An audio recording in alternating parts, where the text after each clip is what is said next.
Yeah.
Kristo, kagaliwa wapi?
Bwana Yesu asifiwe.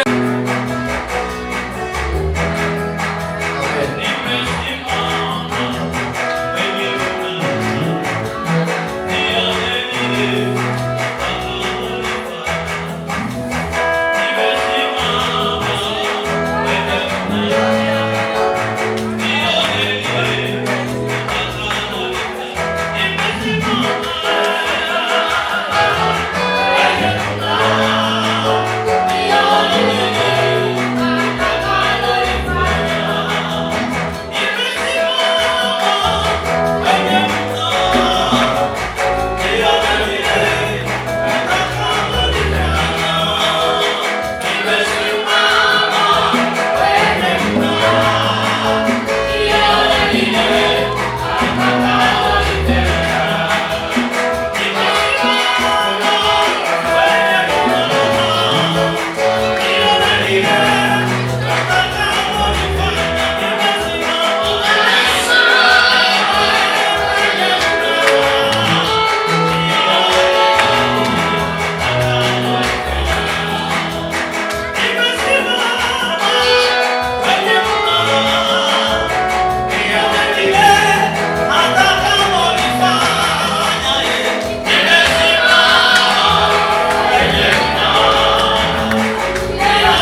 Ni furaha kubwa tutakapofika mbinguni. Kutakuwa shangwe na vigelegele pamoja na malaika. Na ni muda mrefu sana kwenda kuona kijana wetu Robert yupo pamoja nasi. Our youth Robert is with us. Punga mkono Bwana Robert. Huyo ni kijana wa Yesu ambaye tuko naye pamoja tu muda mrefu. That is a youth in Christ. Na atakwenda kudumu katika Yesu. And he speaks for Jesus. Amen. Amen. Asante sana. Kila wakati tunapokutana, When we come together, tunakwenda kuongelea mambo yaliyo mengi. we speak about many things, Kama vile wengine walivyo, like how others are. labda tungekuwa nafanya kila wakati, mimi kama mchungaji ninaposimama nasema hali ya kanisa. Maybe me as a leader, I'll talk about the state of the church. Lakini tunakwenda kuogopa muda. But we watch the time. Sababu mahali hapa tulipo, Because here where we're at, muda wetu uko finyu kabisa. our time is very short. Bwana asifiwe. Amen. Tuna mambo mengi ambayo tunaweza tukazungumzie, We have many things that we can talk about. lakini tunaogopa muda. Tunakwenda kuogopa muda. But we're afraid of the time. Kuna kitu ambacho sekretari wa kanisa atakwenda kufanya, msione kama ni kitu kigeni. There's something that the secretary will do, don't think it's new. Atakwenda kukamata majina ya wote ambao wanafanya kazi katika kanisa hili, He'll take names of everybody that works at this church. wale ambao wanakwenda kufanya kazi katika kanisa hili la Hosiana. If you work at this church of Oziana, Tufanye kama makanisa mengine yanavyofanya. let's do like how other churches do. Mnakumbuka wakati tulikuwa walimu, Remember when we were teachers, majina ya walimu yote ilikuwa nakamatiwa, the names of all the teachers were written down. na wakiangalia kama mko congregation fulani, yani ni walimu wa, naweza kusema congregation kama vile Congregation, community gani, what community na huko kanisa yetu in our church, kulikuwa kukienda kitu ambacho waliita cha kumi and they call it cha tithe yeyote alikuwa akitumika kazi, for anyone that worked. na hiyo ilikuwa ikihimiza watu kwa ajili ya utoaji. And that help people to give. Na hiyo habari hatutakwenda kuisahau kamwe, utoaji. And we won't forget that message of giving. Watu wengi wanaweza kuona ya kwamba tunakaza watu, Many people think that lakini tunajua siri iliyo katika utoaji. so we know the secret to giving. Kuna siri nyingi ambazo watu hawapendi kuambiana. There's many secrets they don't want to tell you. Amen. Amen. Katika utoaji kuna siri nyingi, In giving, there's many secrets. ila kuna mafanikio katika maisha yako ya kiroho na kimwili. But there's many benefits. Ndiyo naenda kuambia tu kwa kifupi. That's a little I'm going to just say. Katika wewe kutoa kuna mafanikio yako ya kiroho na ya kimwili In you giving, there's spiritual and fleshly benefits katika maisha yako. in your life. Bwana Yesu asifiwe. Amen. Basi na twende tukasome, tufungue Biblia zetu. Let's open our Bibles. Tufungue Biblia zetu, Let's open our Bibles. tusome katika kitabu cha Wafalme wa kwanza. Let's read 1 Kings. Twende tukasome, sio Wafalme, lakini tutasoma Samueli wa kwanza. We'll actually read 1 Samuel. Bwana Yesu asifiwe. Praise the Lord. Bwana Yesu asifiwe. Ninaona wengine hawana Biblia, I'm seeing many don't have a Bible. wengine hawana Biblia. Many don't have a Kuna Bible. wakati tuligawa Biblia katika kanisa hili. There's a time where we gave everybody. Tulishagawa Biblia karibuni mara mbili wala mara tatu. Naweza mara mbili. We've given our Bibles 2 times now. Halo? Labda mtaniambia wale ambao walipewa Biblia hatuko pamoja na wao. Maybe those that got the Bibles were not Lakini together. usingekosa Biblia. But you cannot be without a Bible. Sababu ukikosa Biblia unakosa ile dira yako ya kutaka kumkaribia Mungu. Without a Bible, you lose your guidance. Tusome Samueli wa kwanza mstari wa 17, sura ya 17 na mstari wa 14. Let's read 1 Samuel 18, 14. Samueli wa kwanza 17 1 Samuel 17. na mstari wa 14, tusikie gisi pale ndio kuko neno ambalo tutakwenda kutumia siku ya leo. 17:40. Tupo? Yeah. Tusikie gisi neno linakwenda kutuambia.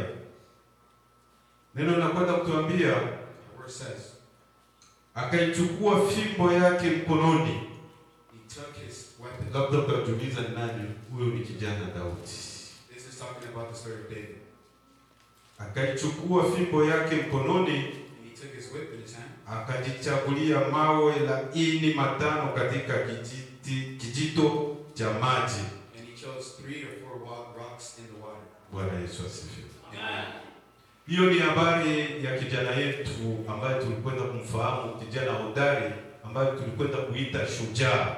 We call this courageous man, strong man. Ninadhani kuna siku ambayo tumezungumzia kuhusu mtu ambaye anaitwa shujaa. I believe we talked about who's a soldier. Shujaa ni mtu ambaye anajitokeza kwa kitu chochote kile ambacho kinaonekana ya kwamba kinaweza kalete hasara, lakini yeye anajitokeza. They're a volunteer that comes Na to anasema ya kwamba mimi nitakwenda pale. and they say, I'll be there to help it. Mimi nitakwenda pale. And I'll be there to help it. Bwana Yesu asifiwe. Amen. Kijana shujaa, A volunteering, huyo kijana Daudi ambaye tunakwenda kuzungumzia, that person David, kijana ambaye alikwenda kupigana na Goliathi. he fought with Goliath. Na mfalme wakati aliona kijana anakwenda kujitoa kupigana na Goliathi, When the king saw that David was ready to fight against Goliath, ambaye alikwenda kutaabisha Wafilisti, who was scared of the ambaye Philistines, alikwenda kutaabisha kabila ambalo lilisema ya kwamba sisi ni kabila la Mungu, and he was afraid of this legion that was for God, alikaa muda wa siku nyingi kunatukana kabila hilo. he sat down for many times cursing that nation. Lakini moyo wa Mungu ukaingia ndani ya kijana Daudi. But the heart of God went inside David, Hakujali kimo chake, and he wasn't afraid of how he was. hakujali miaka He yake, wasn't afraid of his age. hakujali hali yake. He wasn't afraid of how he was. Alisema ya kwamba mimi nitakwenda kupigana na yule. He said, I'll go fight against him. Ingawaje ni jitu, mimi nitakwenda nikapigane naye, It doesn't matter how sababu anaaibisha Mungu aliye muumba wa mbingu na dunia. because he embarrasses God. Bwana Yesu asifiwe. Amen. Labda wewe na wewe Maybe you too, mahali ulipo, where you are. kanisa lako linakwenda kuaibishwa, You're being, na unakwenda kufungia tu macho. you're forsaken, and you're closing your eyes. Kanisa ni kanisa la Mungu, The church is the church of God.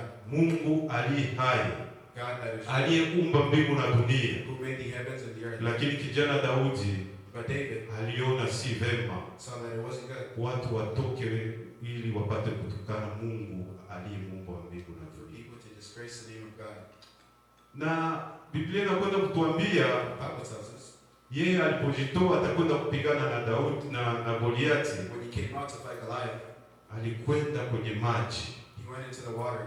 akasema ya kwamba mimi sitagawa bunduki kama vile walivyo nazo, He said, I'm not going to grab a gun. sina ngao nyingine, I don't have anything else. sina mpanga, I have a sina sword. kisu, I don't have a knife. lakini kile ambacho nilicho nacho, But what I have, sababu alikuwa ni kijana mfugaji ambaye alikuwa ni mfugaji, since he was a shepherd, alikuwa na ile wanaita bunduki ya mkono, he had a slingshot. katika lugha yetu tunakwenda kuita mshareti, We call it a slingshot. sababu wale ambao wanakwenda kuchunga kondoo Those that watch sheep, wanakwenda kuona ile, they have it. labda kuna kitu ambacho kinakwenda kufichama ndani ya miti, Maybe there's something wanakwenda behind the trees. kupiga mawe pale They shoot na kile the kitu rocks, kinakwenda kukimbia. and then they run to Labda ni nyoka ambaye anaweza shuka na aje akaume kondoo, maybe it's a snake, wanakuwa wanajisaidia na kile kitu.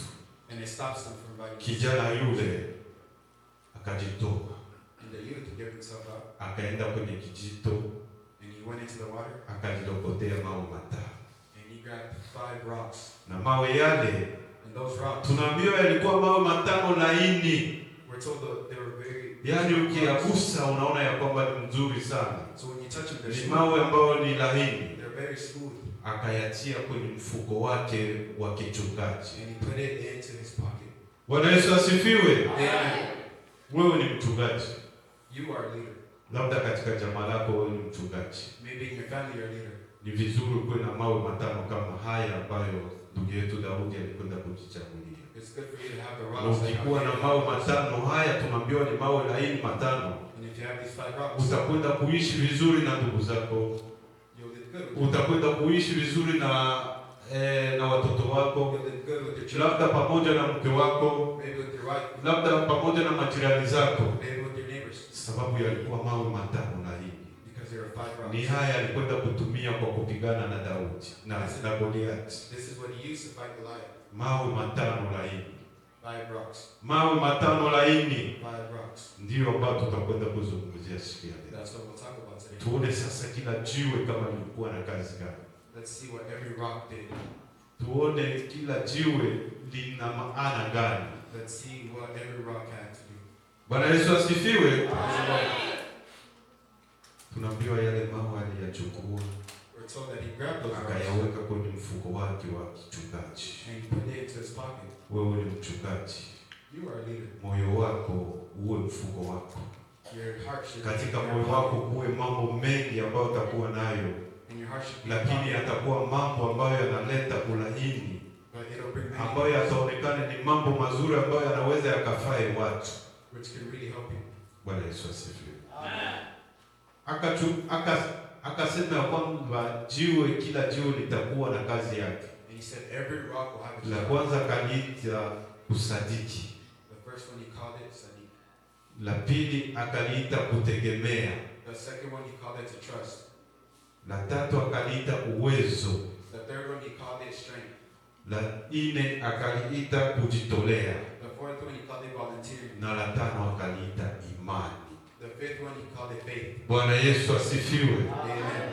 Mambo haya matano, These 5 things, wakati unapokuwa katika jamaa lako, when you're in your community, wakati unakuwa katika komunote yako, when you're in your community, wakati unakuwa katika kanisa lako, in your church, wakati ulishasema ya kwamba Mungu ndiye ngao yangu, when you said that God is my uwe leader, na mambo matano kama haya ambayo Daudi alikwenda kuchagua katika kijito. you have these 5 things that David also Bwana had. Yesu asifiwe. Praise the Lord. Tuone sasa hii kusadiki.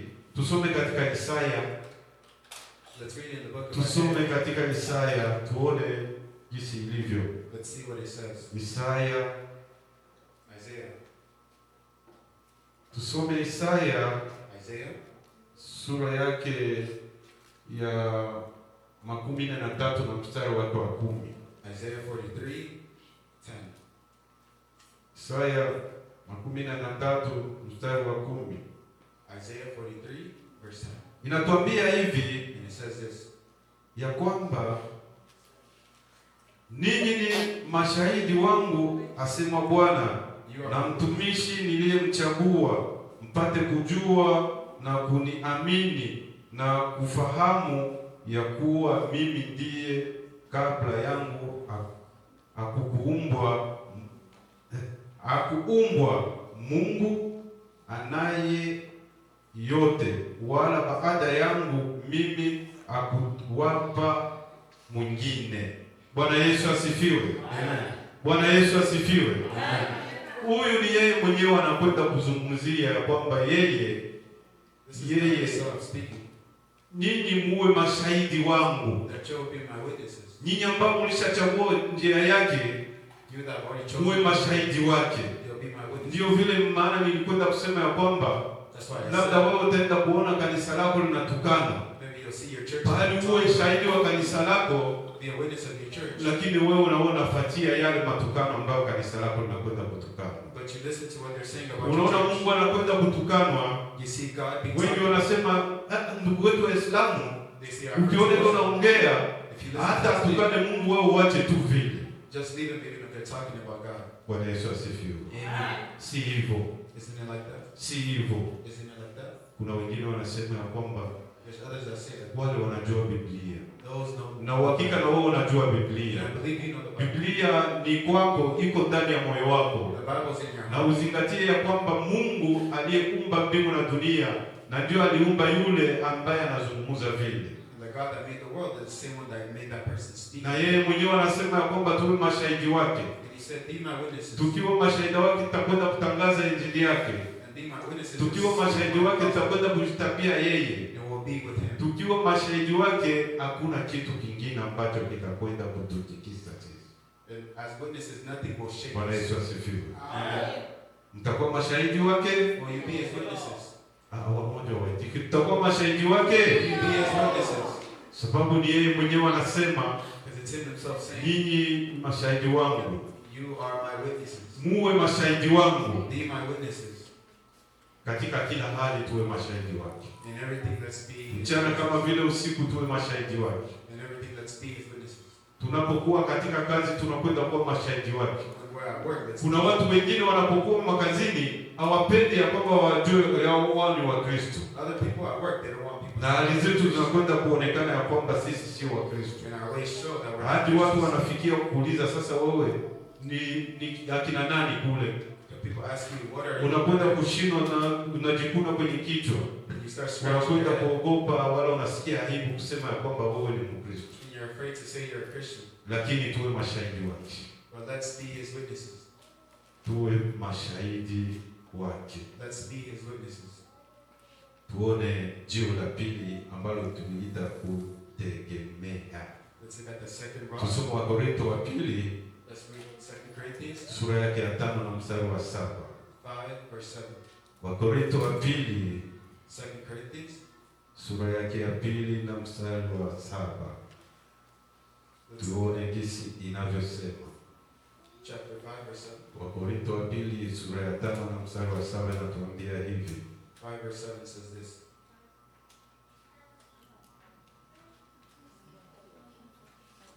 Maana twaenenda kwa imani ni kwa kuona. Maana twaenenda kwa imani Because we go by si faith, kwa kuona. not by sight. Sisi tunapokwenda Us when we wala tunaposhuhudia Mungu, or when we testify, ni wangapi walishamwona Mungu? how many have seen God? Wangapi walishamwona Mungu? How many have seen God? Hakuna aliyemwona Mungu, Nobody has seen God. lakini tunakwenda kumshuhudia But we testify him kwa matendo ambayo anakwenda kutufanyia, because of what he's done for us. kwa maajabu anakwenda kutufanyia, All the things that he does for us. kwa maajabu ambayo tunakwenda kuona kwa mkono wake. For all the great things he does in us. Bwana Yesu asifiwe. Praise the Lord. Bwana Yesu asifiwe. Praise the Lord. Tupo. Are we here? Biblia yenyewe inatuambia Our Bible tells us hakuna aliyemwona Mungu, nobody has seen God. lakini tunaamini ya kwamba Mungu yupo, But we believe that God is sababu here anakwenda kututendea matendo makubwa because he does many great things ambayo for us sisi hatujui. that we don't know. Nitakwenda kuwaambia ya kwamba I will tell you that. Jiwe la pili, What was the second one? kutegemea. To believe. Jiwe la tatu, Kujitolea. kujitolea. To give yourself. Mtu mwako anatoa majibu tu na One person is giving all the answers. ya nne, Ya ine ni kujitolea. Ya tatu ni uwezo. uwezo. Na ya mwisho hapa tulisikia ni nini? What was the last one? Ya mwisho imani. Amen. Jamani. Hii ni wansa imani ndio ilikuwa ya tarehe kama ya pili au tatu. Our faith was the fourth one. Bwana Yesu asifiwe. Naona mwalimu pastor. Watu hawajasikia vizuri. People are not hungry. Hiyo mawe lazima tuwe nayo ndani yetu. Tulisema ile mfuko, nilikuwa naona wachungaji wa kondoo kule walikuwa na mfuko anaweka hapa hivi. We saw that the shepherds had a little. Hata sisi wakati tulikuwa tunao watoto wadogo kuwa ndege, When we kill birds, na hivi niko hapa sikuua hata ndege hata siku the moja. shepherd killed not one bird.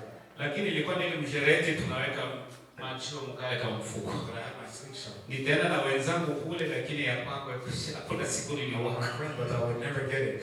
Bwana asifiwe sana. Amen. Yaani tunaambiwa kwamba hiyo mfuko ndo moyo wako. So that pocket is your heart. Ndo unajaa yale mawe matano. And that's where all the 5 rocks Na are. yale mawe matano ndio yatakusaidia kupigana na shetani. And those 5 rocks will help you fight. Itakupatia nguvu wewe kuimba wimbo. Will help you sing. Hata ulikuwa unasikia udhaifu ya kwenda kanisani utaamka. Even if you don't have strength, you'll come here. Na Bwana atubariki sana. God bless you.